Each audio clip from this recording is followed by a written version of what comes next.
1 Peter chapter 3, Holman Christian Standard Bible.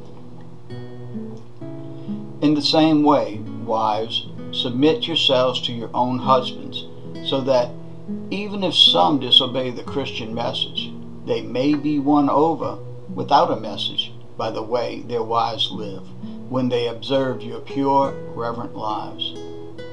Your beauty should not consist of outward things, like elaborate hairstyles and the wearing of gold ornaments or fine clothes. Instead, it should consist of what's inside the heart, with the imperishable quality of a gentle and quiet spirit, which is very valuable in God's eyes. For in the past, the holy women who put their hope in God also beautified themselves in this way, submitting to their own husbands, just as Sarah obeyed Abraham, calling him Lord. You have become her children when you do what is good and are not frightened by anything alarming. Husbands, in the same way, live with your wives with the understanding of their weaker nature, yet showing them honor as co-heirs of the grace of life, so that your prayers will not be hindered.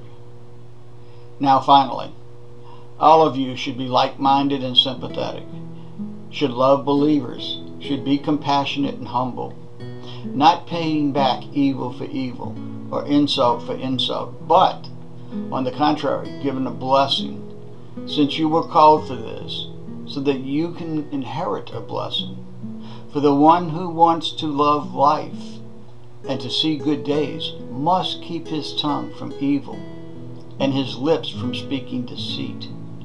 And he must turn away from evil and do what is good. He must seek peace and pursue it, because the eyes of the Lord are on the righteous, and his ears are open to their requests. But the face of the Lord is against those who do what is evil. And who will harm you if you are deeply committed to do what is good?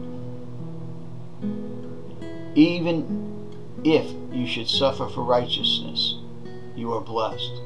Do not fear what they fear or be disturbed, but honor the Messiah as the Lord in your hearts. Always be ready to give a defense to anyone who asks you for a reason for the hope that is in you. However, do this with gentleness and respect, keeping your conscience clear, so that when you are accused, those who denounce your Christian life will be put to shame.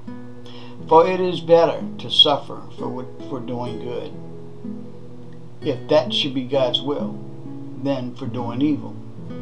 For God also suffered for sins once for all, the righteous for unrighteousness, that he might bring you to God, after being put to death in the fleshly realm, but made alive in the spiritual realm. In that state, he also went and made a proclamation to the spirits in prison, those who in the past were disobedient, when God patiently waited in the days of Noah while the ark was being prepared.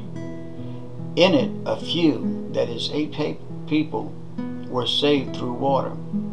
Baptism, which corresponds to this, now saves you, not the removal of the filth from the flesh, but the pledge of good conscience toward God, through the resurrection of Jesus Christ.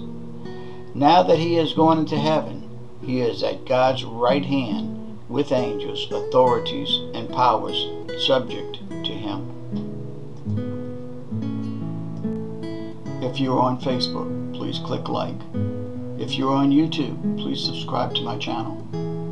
And as always, remember to share God's Word, whether you're on Facebook, Twitter, any social media, or especially in real life. God bless you and keep you.